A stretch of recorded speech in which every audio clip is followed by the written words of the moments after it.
ಮದುವೆಯ ದಿನನ ನೆನಪು ಮಾಡ್ಕೊಳ್ಳೋದಾದ್ರೆ ಎಲ್ಲಿ ನಡೀತು? ವೀರಶೈವ ಕಲ್ಯಾಣ ಮಂಟಪ ಅಂತ ಇದೆ ಕಲಬುರಗಿಯಲ್ಲಿ. ಅದರಲ್ಲಿ ಮದುವೆ ಆಗಿದ್ದು. ಭಾಳ ಜನ ಬಂದಿದ್ದರು. It was huge gathering. ಆಮೇಲೆ ನಾನು ಮದುವೆ ಆಗಿ ಒಂದು ವಾರದಲ್ಲೇ ನಾನು ಜಿಲ್ಲಾ ಪಂಚಾಯತ್ ಉಪಾಧ್ಯಕ್ಷ ಆದೆ. ಭಾಗ್ಯಶ್ರೀ ಮೇಡಮ್ ಭಾಗ್ಯನೇ ತಂದುಕೊಟ್ರು ನಿಮಗೆ ಅಂತ ನಾನು ಅದಾದಮೇಲೆ ಅದು ಪ್ರೊಸೆಸ್ ನಡೀತಾ ಇತ್ತು. ಅಧ್ಯಕ್ಷ ಉಪಾಧ್ಯಕ್ಷ ಚುನಾವಣೆ. ಆವಾಗ ಜನರಲ್ BCA ಇತ್ತು, ಅಂದರೆ ಪ್ರೆಸಿಡೆಂಟ್ BCA ಇತ್ತು, ವೈಸ್ ಪ್ರೆಸಿಡೆಂಟ್ ಜನರಲ್ ಇತ್ತು. ಹಾಗಾಗಿ ನಾಯಕರು ಮಲ್ಲಿಕಾರ್ಜುನ್ ಖರ್ಗೆ ಸಾಹೇಬರು, ಧರಮ್ ಸಿಂಗ್ ಜಿ ಅವರೆಲ್ಲ ಸೇರಿ ನನ್ನನ್ನು ವೈಸ್ ಪ್ರೆಸಿಡೆಂಟ್ ಅಂತ ಮಾಡಿದ್ರು. ಅದು ಮದುವೆ ಆಗಿ 6 ದಿನಕ್ಕೇ ನಾನು ವೈಸ್ ಪ್ರೆಸಿಡೆಂಟ್ ಆಗಿದ್ದೆ.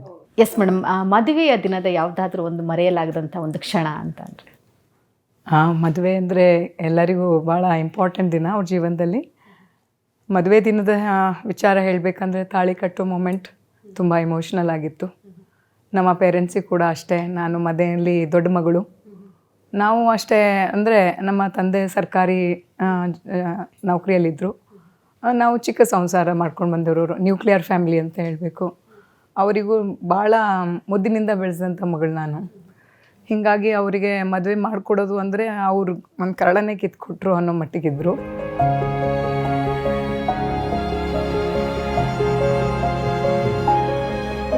ವೆರಿ ಪಪ್ಪ ಮಮ್ಮಿ ನೆನಪಾಗ್ತಿದ್ದಾರೆ ಅವರಿಗೆ ಅವತ್ತಿಂದು ಏನೇ ಆದ್ರೂ.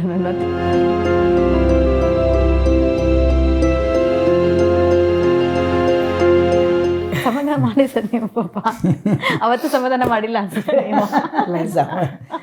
ಯಾವತ್ತಿಗೂ ಸಪೋರ್ಟಿವ್ ಆಗಿದ್ದಾರೆ ಅವರು. ಎಲ್ಲದಕ್ಕೂ ಅವ್ರ ಸರ್ ಆಗಲಿ ಅಥವಾ ಅವ್ರ ಫ್ಯಾಮ್ಲಿ ಆಗಲಿ ಪ್ರತಿಯೊಬ್ಬರು ನನಗೆ ತುಂಬ ಸಹಕಾರ ಮಾಡಿದ್ದಾರೆ. ಹಾಗೆ ನನಗೆ ಮುಂದೆ ಓದಲಿಕ್ಕೂ ಕೂಡ ಅಷ್ಟೇ ಸಪೋರ್ಟಿವ್ ಆಗಿದ್ದರು. ನಾನು ಓದುವಂಥ ಜಾಯಿನ್ ಆಗಿನ ಮೇಲೆ ನನಗೆ ಮದುವೆ ಮಾಡ್ಕೊಂಡು ನಾನು ಓದ್ತಾ ಇದ್ದೀನಿ ಅನ್ನೋ ಭಾವನೆಯೇ ನನಗೆ ಬಂದಿಲ್ಲ.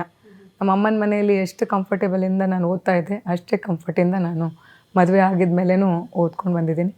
ನಮ್ಮ ತಂದೆ ತಾಯಿ ಕೂಡ ಅಷ್ಟೇ ಸಪೋರ್ಟ್ ಮಾಡಿದ್ದಾರೆ.